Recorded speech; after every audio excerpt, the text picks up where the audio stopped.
Sebenarnya mudah kok. Di HP kita sudah ada Google Map kah? Bisa saja itu gambar tahun lalu diposting ulang. Iya benar. Ya kan?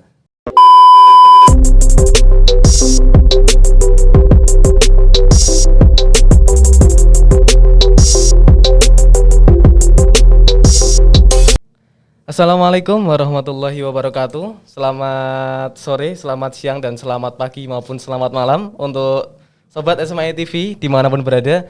Kali ini kita kembali lagi di podcast SMAI TV. Nah, kali ini kita kedatangan nih bintang tamu yang super luar biasa. Ini ada Pak Dimas Arga dari BPBD ya Pak. Iya. Nah, kita kali ini akan menggali tentang informasi tentang BPBD, tentang apa namanya siaga bencana dan lain sebagainya. Nah, mungkin Pak Dimas bisa perkenalan terlebih dahulu. Oke, terima kasih teman-teman dari SMAI Islam ya yang telah mengundang kami di acara podcast ini. Oke, izinkanlah saya memperkenalkan diri. Saya Dimas Arga di Badan Penanggulangan Bencana Daerah Kota Pekalongan. Jadi BPBD singkatannya adalah Badan Penanggulangan Bencana Daerah Kota Pekalongan. Kalau yang nasional lebih beda lagi ya? Kalau yang di nasional itu biasanya disebut Badan Nasional Penanggulangan Bencana. Berarti BNPB. Iya. Jadi BPBD ada di Kota Pekalongan itu tahun 2014. Jadi kami belum begitu lama di Kota Pekalongan. Kami ada di Kota Pekalongan sebagai bagian daripada pemerintah daerah yang memiliki tugas salah satunya adalah mewujudkan masyarakat Kota Pekalongan tangguh menghadapi bencana. Oke. Saya di BPBD selaku Kepala Seksi Pencegahan dan Kesiapsiagaan. Tapi berarti di atasnya Pak Dimas ini masih ada lagi ya?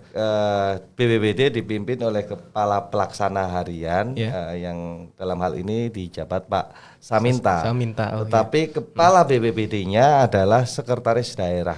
Sekretaris Daerah. Berarti Ibu siapa ya? Bu Sri Ruminingsih. Oh iya benar Bu Sri. Nah itu Pak, oke Pak, langsung aja Pak ya nanya ke BPBD nih tentang sejarah BPBD itu pertamanya itu dibangun kapan dan apa namanya yang mendirikan siapa dan lain sebagainya, bisa dijelaskan Pak? Karena BPBD adalah lembaga pemerintah tentunya dibangun berdasarkan undang-undang. Jadi tahun 2007 itu negara kita Indonesia itu menerbitkan Undang-Undang 24 tahun 2007 tentang penanggulangan bencana. Awal-awalnya kan gitu. Nah, kemudian tindak lanjut daripada undang-undang itu bagi wilayah, kota, daerah yang memang memiliki potensi ancaman, resiko kebencanaan juga harus membentuk badan yang menanggulangi itu.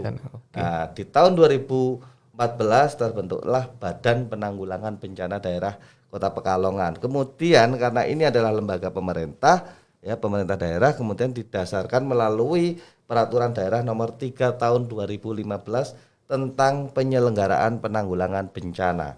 Nah, di mana visinya BPBD itu dibentuk untuk mewujudkan masyarakat Kota Pekalongan tanggap, mandiri dan tangguh menghadapi bencana. Jadi tidak hanya tanggap saja, tetapi tidak hanya siaga saja, tetapi tanggap, mandiri dan tangguh menghadapi bencana. Jadi kronologisnya semacam itu dan saya bersama dengan Pak Saminta. Kemudian kalau di pemerintah itu kan biasa promosi, mutasi ataupun geser jabatan dan lain sebagainya. Nah, di tahun 2019 akhir saya kemudian diberi kepercayaan untuk dipindahkan di Badan Penanggulangan Bencana Daerah ngurusi penanganan kebencanaan di Kota Pekalongan. Jadi sampai dengan sekarang. Berarti dulunya peraturannya udah ada dari 2006. Peraturan tingkat nasionalnya ada tahun 2007, tetapi secara lembaga di Kota Pekalongan 2014. Berarti di kota-kota yang lain mungkin atau dari ada juga yang mungkin tahun 2010, ada 2011. Ini kan tergantung dengan kotanya, kesiapan pemerintah ataupun kesiapan kota membentuk lembaga tersebut. Oke Pak, selanjutnya Pak ini fungsi dari BPBD itu sebenarnya apa Pak? Yang pertama bahwa BPBD itu berupaya meningkatkan pelayanan penanggulangan pengurangan resiko bencana. kemudian meningkatkan upaya penanggulangan bencana di Kota Pekalongan melalui kerjasama dengan relawan dan masyarakat. Lalu berupaya mengantisipasi atau mendeteksi dini kemungkinan terjadinya peristiwa kebencanaan. Kemudian mendorong dan meningkatkan peran serta masyarakat dalam upaya pengurangan risiko bencana serta melakukan upaya pelayanan penanggulangan bencana dan adaptasi perubahan iklim. Jadi kami hadir itu salah satunya adalah untuk mendorong masyarakat Kota Pekalongan memiliki kesadaran bahwa kita tinggal di wilayah rawan bencana untuk kemudian kita bisa bersama-sama menghadapinya. Nah ini kan belakangan ini iklimnya itu masih katanya itu siaga bencana Pak itu ya Pak. Yang saya lihat di Instagram itu sekitar tanggal berapa itu sampai tanggal berapa kita siaga bencana karena hujan lebat atau gimana itu Pak ya, yang di informasi itu. Nah di situ kan tertera seperti itu Pak. Lah itu BPBD selaku Badan Penanggulangan Bencana Daerah di Kota Pekalongan sendiri itu menyiapkan ataupun sudah adakah persiapan sebelum terjadinya bencana tersebut Pak? Oke, insya Allah BPBD sudah mempunyai rencana dan sudah melakukan itu dan ke depan juga terus melaksanakan kegiatan tersebut.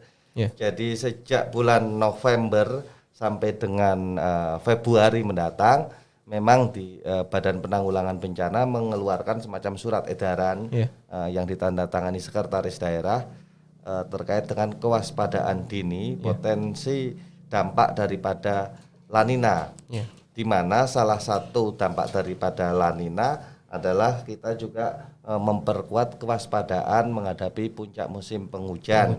Selain musim penghujan juga ada potensi misalkan angin ataupun banjir kiriman.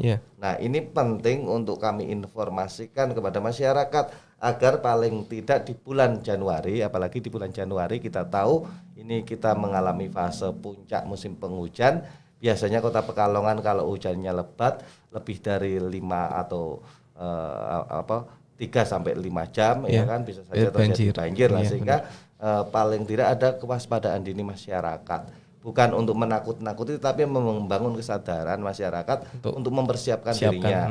Yang biasa misalkan kebanjiran paling tidak punya tempat yang tinggi di rumahnya, paling tidak dokumen-dokumen ya ataupun peralatan elektronik itu sudah diposisikan di aman kayak gitu kan. Kemudian yang paling penting adalah masyarakat yang tinggal di wilayah bantaran sungai, kemudian masyarakat yang di depan rumahnya punya selokan itu mulai membangun kesadaran berperilaku hidup bersih dan sehat, tidak membuang sampah, kemudian memastikan saluran got itu dapat mengalir dengan lancar gitu, ataupun mengurangi aktivitas ya misalkan di sepanjang bantaran sungai pada saat terjadi hujan lebat.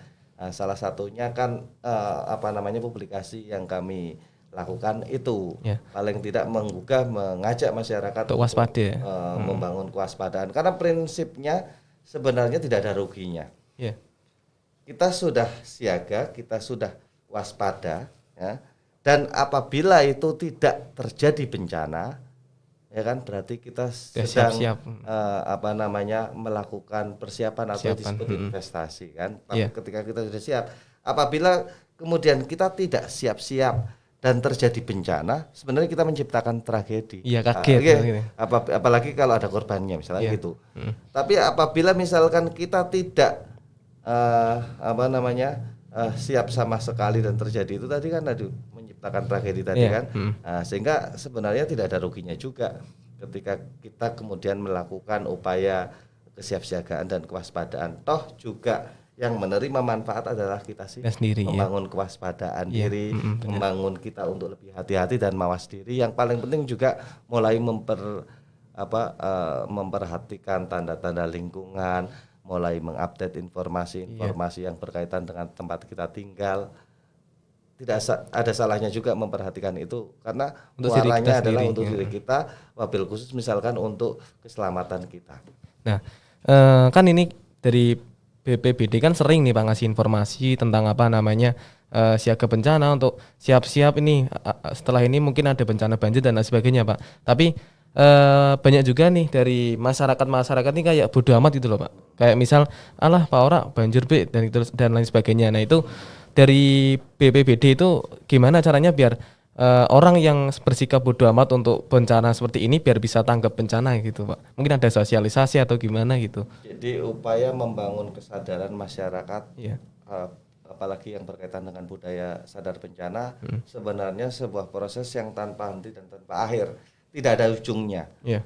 Yang penting adalah komitmen, kemauan, maksudnya yang dilakukan misalkan oleh kami dan banyak pihak, mendorong sebanyak mungkin untuk orang mendiskusikan bab kebencanaan, mendorong sebanyak mungkin partisipasi publik untuk kemudian bersama-sama membuka ruang-ruang diskusi terkait dengan kebencanaan, membangun misalkan kesadaran yang bersifat masif nggih, melalui sosialisasi, publikasi, edukasi, ya kan, pemanfaatan media sosial, pemanfaatan teman-teman menggandeng sebanyak mungkin teman-teman komunitas maupun relawan, menggandeng seluruh institusi pendidikan, menggandeng misalkan para dunia usaha untuk berkolaborasi dalam penanganan bencana. Ini sebenarnya bagian daripada mengkampanyekan upaya membangun kesadaran kebencanaan. Perkara kemudian masih ada sekelompok masyarakat, sekelompok orang yang masih abai dan tidak peduli, itu soal lain, tetapi upaya semacam itu terus kita lakukan.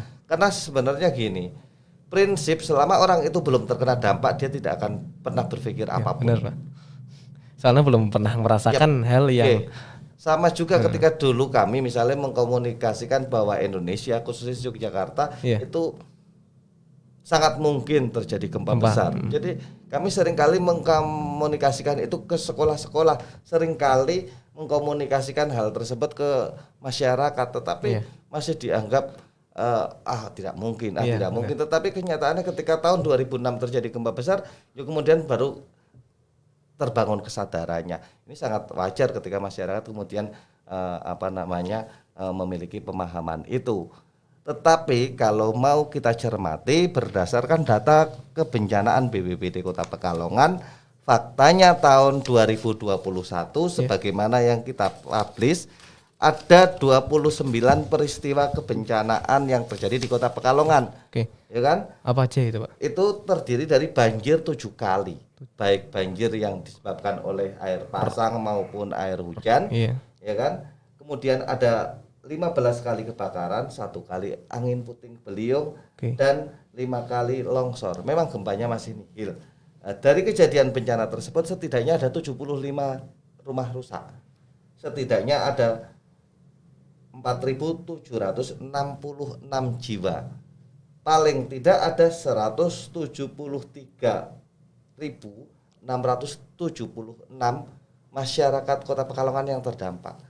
Jumlah masyarakat Kota Pekalongan 300.000 yang sudah mengalami di tahun 2021 sebanyak ini. Ini baru kita bicara data dan kenyataan kejadian bencana. Ketika kita lihat di peta rawan bencana Kota Pekalongan, ya kan, ada 27 kelurahan. Dari 27 kelurahan hanya ada 3 kelurahan yang bebas banjir. Kelurahan mana saja itu kalau boleh tahu, Pak? Kelurahan yang masih terbebas banjir misalkan Kuripan, Kedoharjo misalnya kemarin juga masih aman. Kemudian Soko Duet itu juga masih aman. Lalu satunya adalah Kalibaros khususnya Sukorejo. Kalibaros. Tetapi bukan berarti mereka terbebas dari bencana. Harus ada persiapan juga. Di awal Januari kemarin, belum lama ini 1 minggu yang lalu, untuk kelurahan Kuripan, Kedoharjo dan Jenggot, itu kan di salah satu sungai Setu, ya itu kan terjadi luapan air besar karena ada sampah yang tergenang di situ, di mana juga di situ juga potensi ancaman longsor sempadan sungai, ya kan, yang di mana di sepanjang sungai itu didiami masyarakat. Nah, ketika sewaktu-waktu misalkan sempadan itu tidak dijaga dengan vegetasi tanaman yang bagus, kemudian masyarakat tidak mulai merawat lingkungan sekitarnya, ketika air besar kiriman dari atas kemudian membuat luapan dan menimbulkan banjir serta longsor, siapa juga yang akan bertanggung jawab? Jadi sebenarnya inilah kondisi real Kota Pekalongan, bahwa seluruh wilayah Kota Pekalongan juga ada potensi dan ancaman bencananya, ada scoringnya. Jadi ini ketika kita mulai membangun kesadaran, mulai mengakui bahwa kita memang tinggal di wilayah semacam ini, apa yang harus kita perbuat? Ya, salah satunya adalah beradaptasi. Salah satunya adalah membangun kewaspadaan dan kesiapsiagaan. Jadi sebenarnya tidak ada ruginya juga. Iya, benar. Toh dalam misalkan kita yang beragama Islam misalkan kan meyakini juga ini juga tidak hanya soal hubungan dengan sesama manusia, hubungan manusia dengan Tuhannya juga, hubungan manusia menjaga lingkungan dan sekitar ini juga bagian daripada ibadah. Saya kira kan itu. Sebenarnya tidak ada ruginya juga ketika bicara soal kebencanaan. Untuk diri kita sendiri juga ya Pak. Gitu. Ya benar Pak. Kalau dari yang kemarin-kemarin tuh ya Pak, kok bisa sih dari daerah atas kabupaten itu kan ada yang Talun, ada Petung Kriono juga ya Pak. Sampai-sampai air sungainya bisa nggak sampai meluap itu bagaimana Pak? Ya karena satu curah hujan ekstrim tinggi. Itu yang untuk wilayah kabupaten ya. Kemudian tadi itu vegetasi ataupun tanaman penguat di sekelilingnya sudah tidak ada. Kemudian penyempitan jalan atau sungai. Oh, sungai. Iya. Kenapa? Karena misalkan tadi ini pas kering duruk sisan, ada yang ditanami, ada yang dijadikan pemukiman. Lah ketika kemudian air dalam jumlah besar mau mengalir lagi, kemudian jalannya menjadi sempit, meluap akhirnya gitu Pak. Jadi gitu. Kemudian juga mungkin salah satunya alih fungsi lahan. Daerah resapan mungkin sudah berfungsi menjadi tanaman-tanaman lain, tanaman-tanaman produktif atau bahkan sudah diganti menjadi tempat tinggal manusia. Jadi saya kira ketika kemudian maksudnya daya dukung lingkungan ini sudah terlalu banyak dihuni oleh manusianya, ketika pada satu waktu terjadi bencana, cuaca ekstrim ya kan, dan alam ini tidak mampu menampung, ya maka tersebut terjadilah peristiwa kebencanaan. Nah itu Pak ya,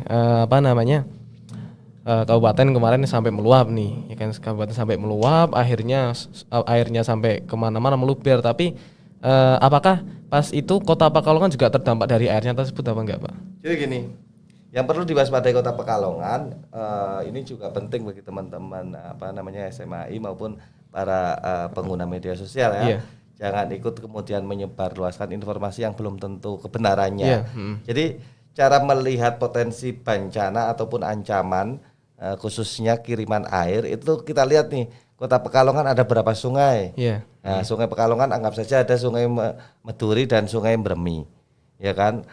Atau Sungai Loji dan Banger.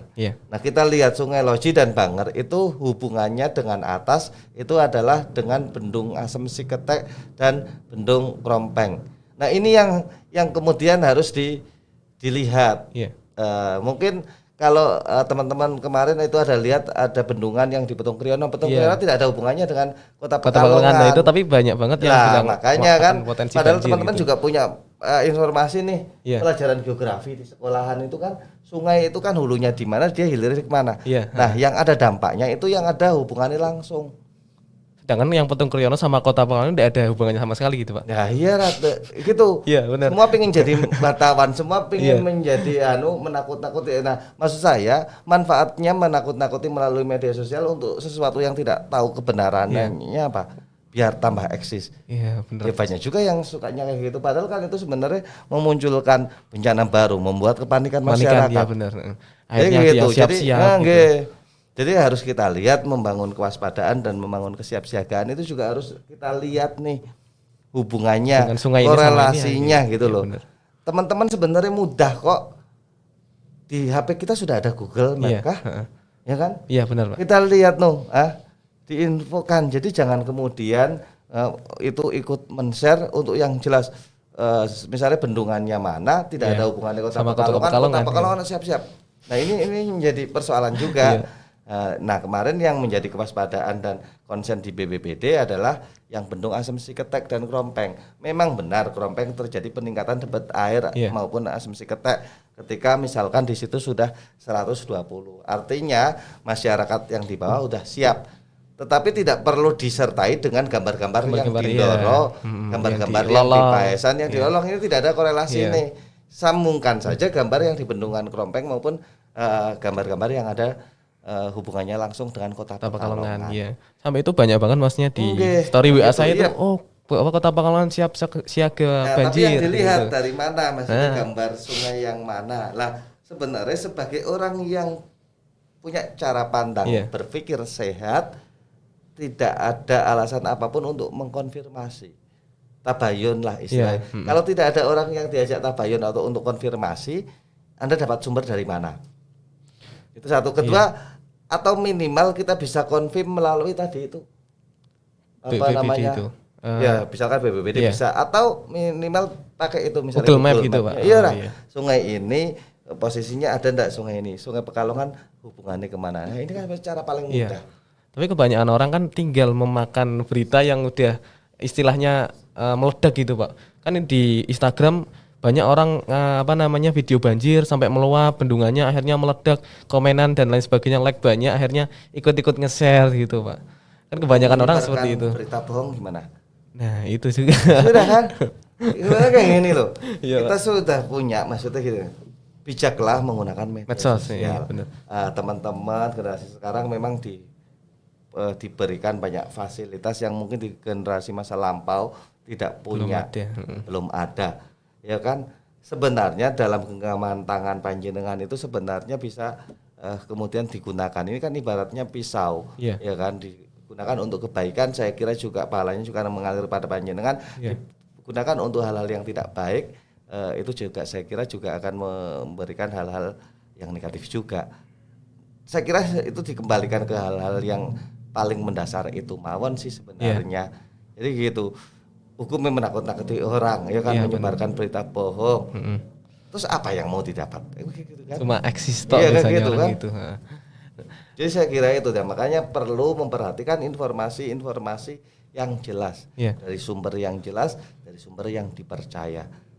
Nah, kadang janganlah kemudian kita ikut-ikutan itu. Kadang kan itu juga ada sumber terpercaya gitu, Pak, di Instagram. Misal saya nggak bisa nyebut akun gitu, Pak, tapi akun ini emang udah besar gitu kan, juga pernah ngepost tapi ngepostnya cuman video aja, nggak ada tulisan siaga Pekalongan mau akun besar. Mohon saya masuk ke teman-teman pegiat media sosial ya. Akun besar dengan follower banyak, ini kan belum tentu juga sebagai lembaga penyedia informasi yang valid. Iya, benar. Akun lembaga penyedia informasi yang valid ini kan sebenarnya salah satunya kan ada yang disebut media kan.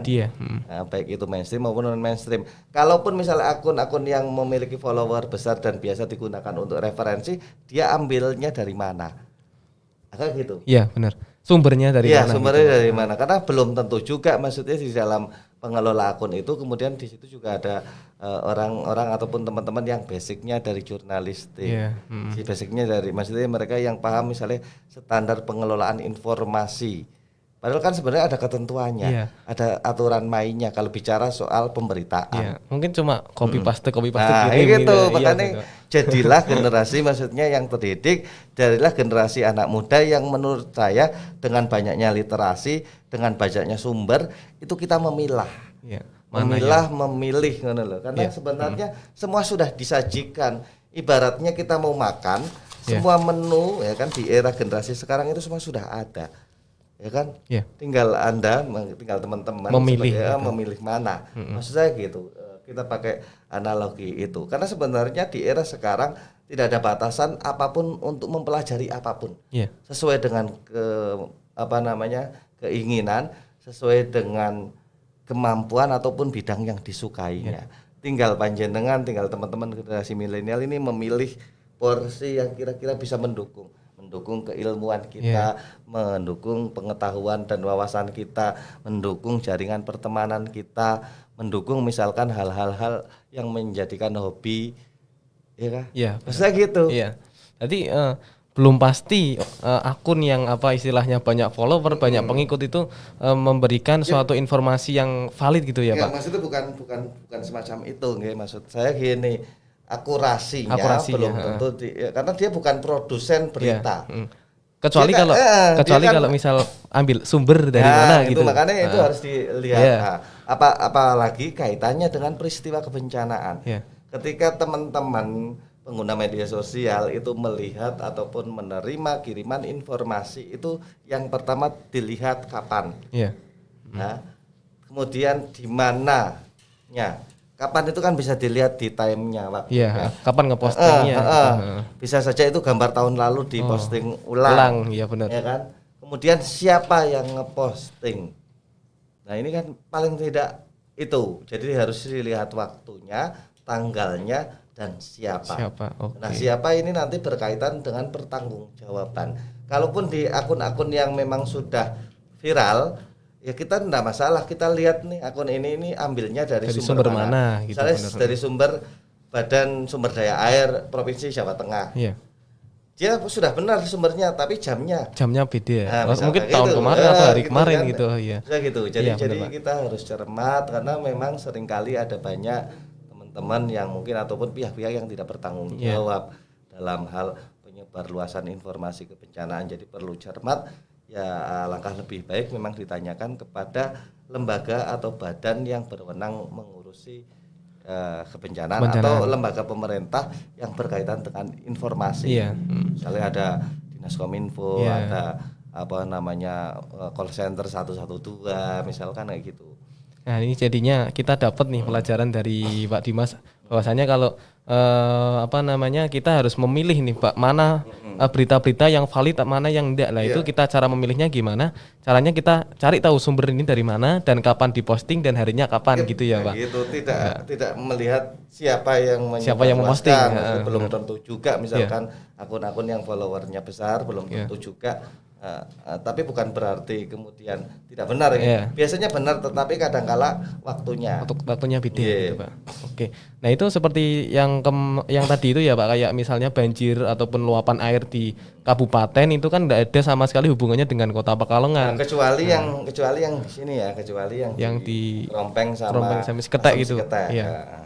Nah, itu akhirnya kita tahu nih teman-teman, kenapa kok kemarin pas ada luapan bendungan ataupun sungai di kabupaten, kok akhirnya sini kok pas pagi-pagi saya bangun kok enggak tergenang gitu. Oh, ternyata tidak ada sambungannya sama sekali dengan Kota Pekalongan. Memang ada yang terdampak daerah Sampangan meskipun malam hari itu terjadi pengungsian, tapi habis itu paginya sudah surut.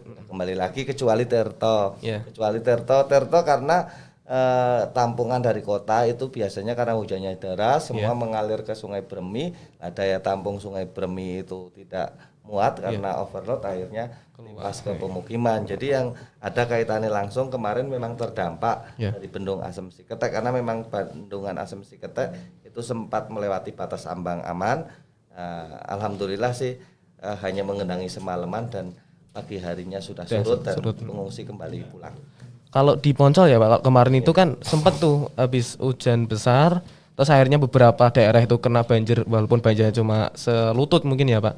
Nah itu tuh banjirnya berarti cuma genangan dari hujan deras itu ya Pak? Hujan deras yang kemudian masuk ke drainase, karena kan drainase kota ini kan belum sepenuhnya misalkan sempurna kan, karena ada yang masih terhalang dengan jalan, masih ada yang sempit misalkan, dan ini kan pelan-pelan masuknya.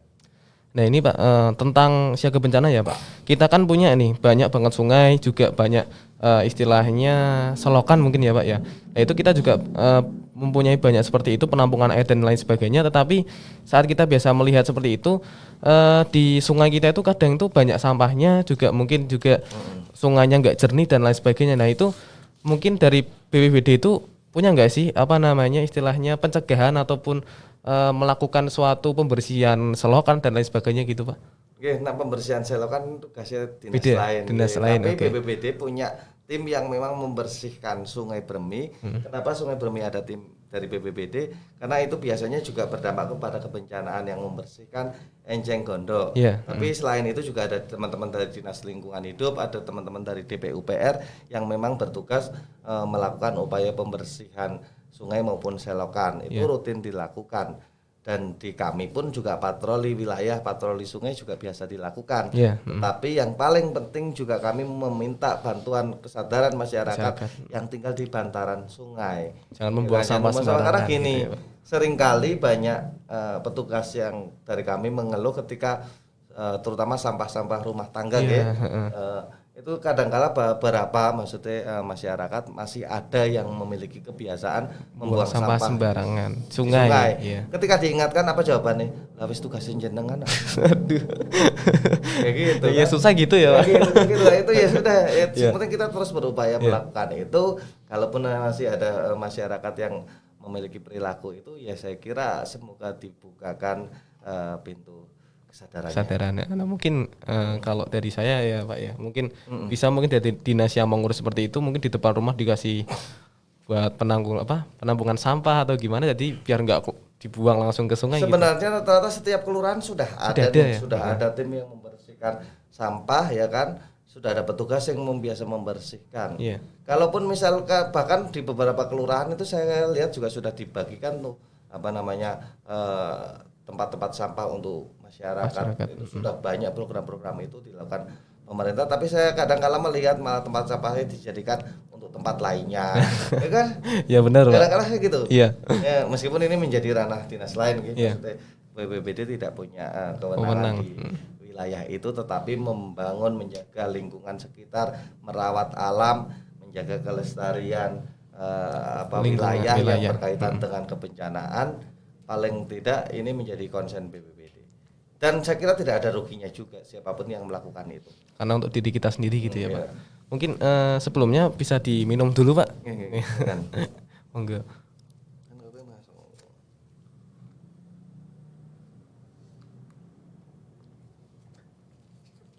Ya, Pak.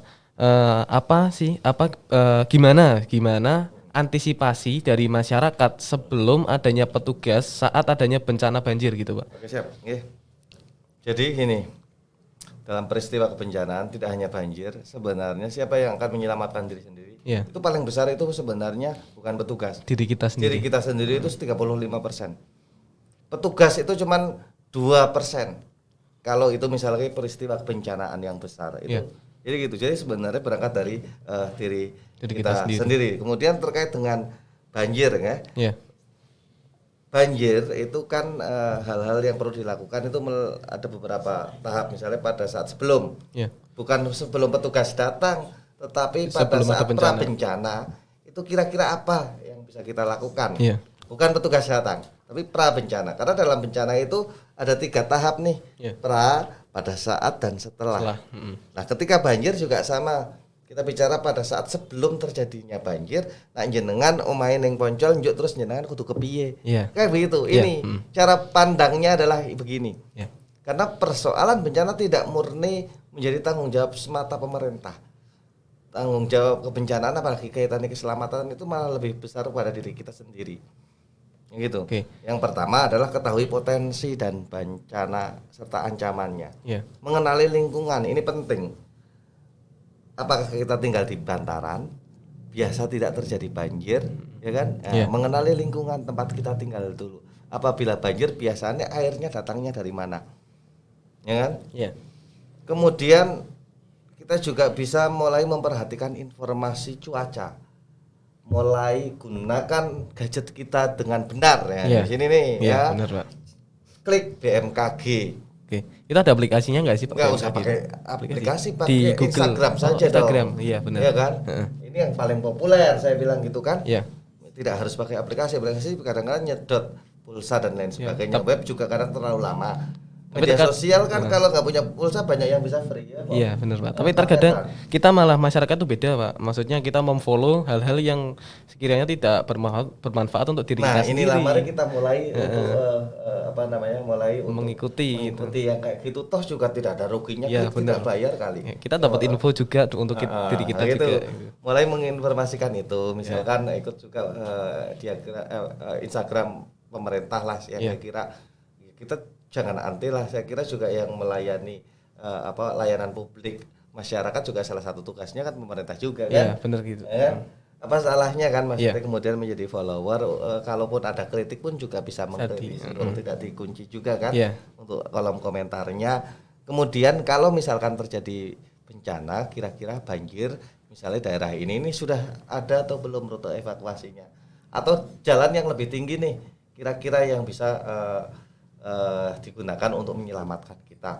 Kemudian di rumah kita sudah betul belum instalasi listriknya misalkan.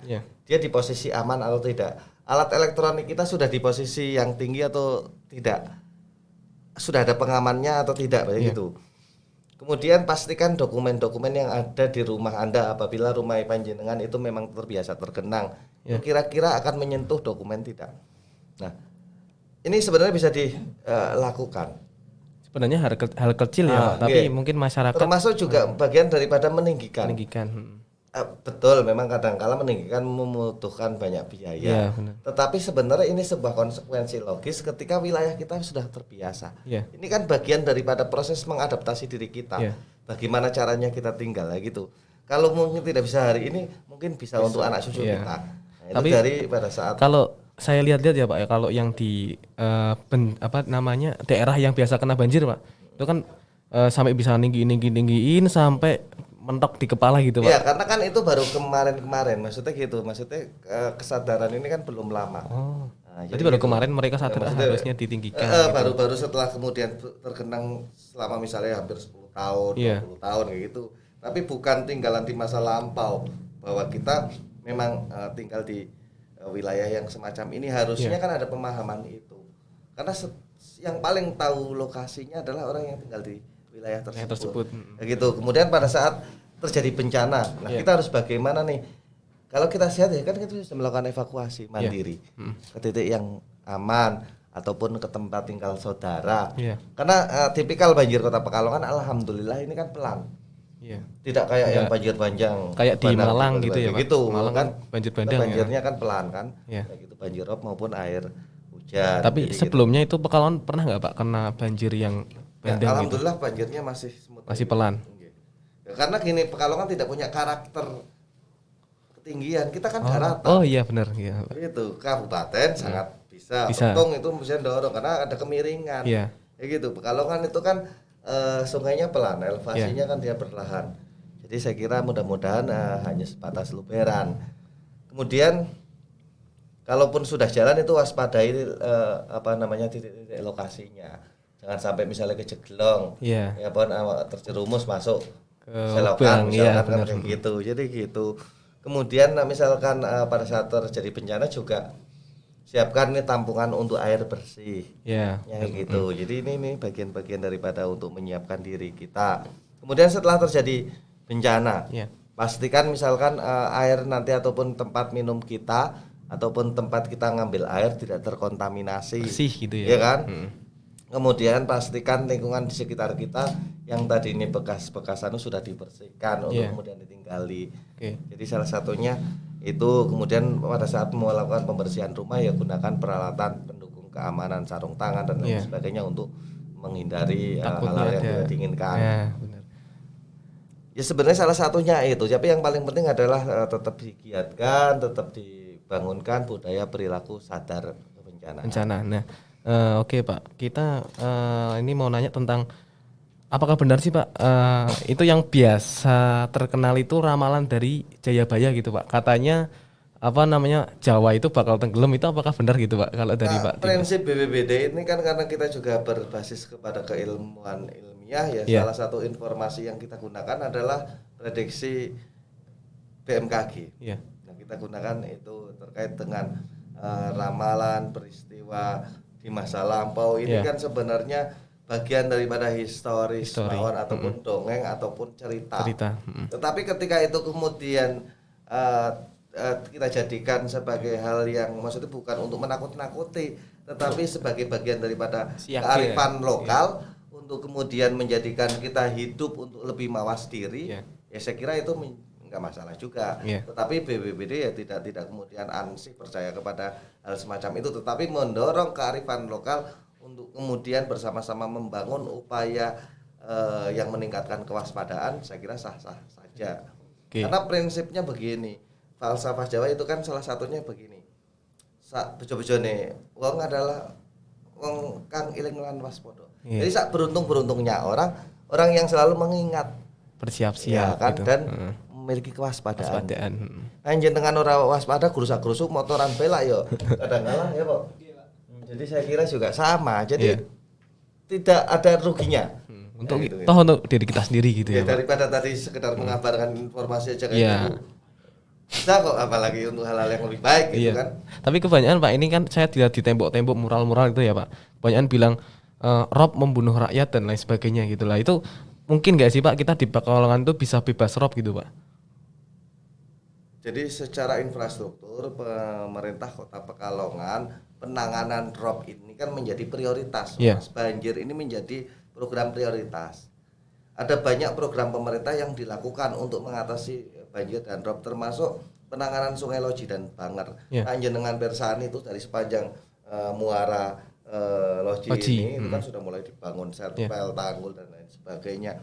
Kemudian ada banyak kolam pengendali atau banjir, termasuk pemasangan pompa. Ada banyak juga tanggul-tanggul yang dibuat oleh pemerintah daerah maupun pemerintah pusat serta pemerintah provinsi. Kalau di Panjang itu tanggul itu benar ya Pak? Yang bom, anti bom itu loh Pak, sampai tinggi-tinggi itu. Itu memang sudah itu bagian daripada untuk mengamankan Kota Pekalongan agar paling tidak meminimalkan dampak resiko bencana. Tetapi ini kan sebuah kenyataan bahwa wilayah kita rawan ini pelan-pelan ini rawan. Jadi sekuat apapun infrastruktur yang dibangun bisa saja kan rusak. Iya, benar Pak. Ya kan? Karena gini, kita juga harus sadar bahwa APBD pemerintah Kota Pekalongan juga terbatas. Duit pemerintah Kota Pekalongan itu tidak begitu banyak sebenarnya. Terbatas lah. Nah, kemudian kabeh nggo gawe tanggul akhirnya habis. Karena kenapa ada banyak sektor lain kan? Ada pendidikan. Nah, anggaran pemerintah itu juga tidak begitu besar sekali. Tinggal kita perlu dukungan dari pemerintah pusat, pemerintah provinsi. Nah, ini yang kemudian harus dikelola dan didorong bersama. Tapi selain itu juga kita juga butuh kesadaran masyarakat untuk siaga tentang bencana itu waspada gitu. Jadi kan selain mitigasi ataupun upaya mengurangi resiko bencana ini kan ada yang bersifat struktural, jadi berkaitan dengan pembangunan fisik, pengembangan fisik yang tadi saya sebutkan nih. APBD pemerintah juga lumayan banyak terkait dengan penanganan banjir. Mau kemarin ada pandemi pun tidak direfocusing, masih utuh. Bahkan dari pemerintah pusat tuh masang kegiatan untuk kaitannya penataan Sungai Loji dan Banger. Kayak gitu. Jadi ada banyak hal secara fisik yang dibangun. Nah, selain itu juga menumbuhkan kesadaran, membangun kelurahan tangguh bencana, membangun kesadaran masyarakat, membangun perilaku budaya sadar ini kan menjadi bagian juga sebagai bagian mitigasi non struktural, membangun kesadaran bersama masyarakat untuk mewujudkan masyarakat Kota Pekalongan tanggap, tangguh dan mandiri menghadapi bencana.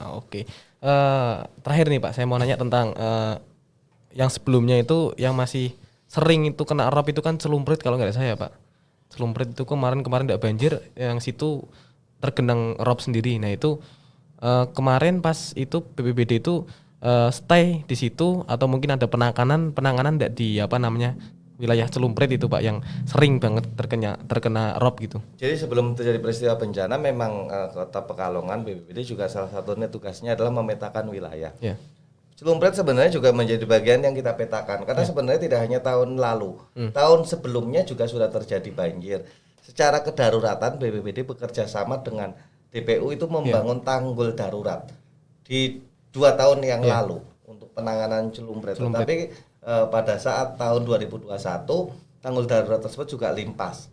Kenapa? Karena adanya air laut yang masuk secara langsung melewati tanggul kemudian tambah ini ke pemukiman. Kemudian di sisi lain juga ada Sungai Gabusan yang di sisi utara kampung. Ini yang terhubung langsung dengan laut. Nah, ketika ada air rob, air masuk ke situ, kemudian limpas dan melewati jalan hingga kemudian menuju ke pemukiman. Nah, ini kenapa? Karena bagian daripada perubahan iklim. Air laut tidak ada takarannya, Mas. Nah, sekuat apapun ketika misalkan kita kemudian secara fisik, secara infrastruktur juga masih lemah, kemudian daya dukung lingkungan juga kurang begitu baik, pada akhirnya kemudian limpas. Nah, upaya yang dilakukan di akhir tahun kemarin, kemudian pemerintah meninggikan jalan. Nah, alhamdulillah ketika jalan itu sudah tertutup, kemudian untuk yang Celumprit untuk sementara tidak begitu besar dampaknya. Tetap masih ada dampak. Kita perlahan gitu. Perlahan. Makanya perlu kesadaran bersama, perlu pembangunan yang terintegrasi, terencana terkait dengan penanganan banjir dan rob. Jadi masih perlu banyak PR untuk terkait dengan penanganan kebencanaan karena prinsip tidak hanya tugas BPBD hanya membangun kesadarannya, mengubah masyarakatnya, mewujudkan strategi orang per orang yang tinggal. Nah, kami di wilayah itu. Tetapi kan ada dinas-dinas lain yang mungkin bekerja di wilayah infrastruktur, di wilayah kebersihan. Jadi teman-teman juga bisa pahami pemerintah itu ada bidang apa saja nih, dinasnya apa saja, siapa bertugas apa. Nah, ini menjadi penting agar teman-teman juga bisa memahami dan bisa memberikan kontribusi. Oke. Kalau kemarin ya Pak, gini Pak, misal di suatu bencana ini Pak kan, hal yang paling pertama kan tentunya masyarakat sendiri ya Pak. Yang kedua kan mestinya BPBD yang istilahnya membantu ataupun ikut menangani bencana gitu ya Pak. Tapi setelah itu pun juga mungkin ada seperti kayak PMI dan lain sebagainya gitu Pak. Nah itu apakah kalau mereka mau membantu suatu daerah yang terdampak, konfirmasi dulu nggak ke BPBD atau kemana gitu Pak? Jadi siapapun yang terlibat dalam penanganan bencana sebaiknya kemudian konfirmasi atau paling tidak berkolaborasi, saling melengkapi atau memberikan informasi. Kenapa? Karena kita dalam satu wilayah yang sama dan lembaga yang dibentuk oleh undang-undang yang disepakati oleh masyarakat melalui peraturan daerah, salah satunya adalah Badan Penanggulangan Bencana. Nah, sehingga dalam hal penanganan bencana itu BPBD tidak sendiri Mas, jadi tidak usah khawatir. Jangan dikira maksudnya penanganan bencana kita enggak. Jadi BPBD ini punya forum relawan nih. Teman-teman PMI, teman-teman relawan, teman-teman SAR, teman-teman rescue itu biasa berkolaborasi dengan kami. Jadi memang kelihatannya orang semua ini sebenarnya sudah dalam satu komando. Gitu. Itu satu. Kedua, dalam hal penanganan bencana ini kan sudah ada rencana kontingensi bencana. Sudah ada SK penanggulangan bencana. Misalnya dalam hal evakuasi siapa yang bertanggung jawab, kemudian pihak-pihak mana saja yang terlibat dalam hal penataan infrastruktur, misalnya dinas apa yang terlibat, kemudian siapa saja dalam hal kedaruratan misalkan terkait dengan layanan pengungsi siapa, layanan dasar kesehatan itu siapa, sudah ada pembagian tugasnya. Berarti jadi sudah BPBD itu selalu berkolaborasi. Iya, jadi memang berkoordinasi. Makanya dalam hal penanganan bencana saya bilang bahwa semua orang, semua lembaga itu punya peran masing-masing sekecil apapun untuk mengurangi resiko yang lebih besar.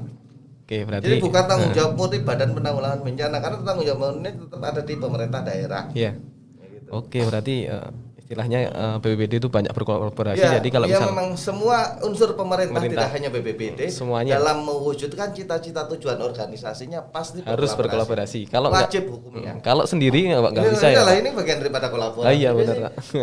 Wajib. Jadi siapapun. Jadi bedanya pemerintah itu dalam bekerja itu pasti berkolaborasi. Pasti berkoordinasi, tidak bisa berdiri sendiri. Seperti orang kalau mau kerja pun nggak bisa sendiri. Jadi pemahamannya begitu Mas. Agar kita punya referensi terkait dengan itu. Oke.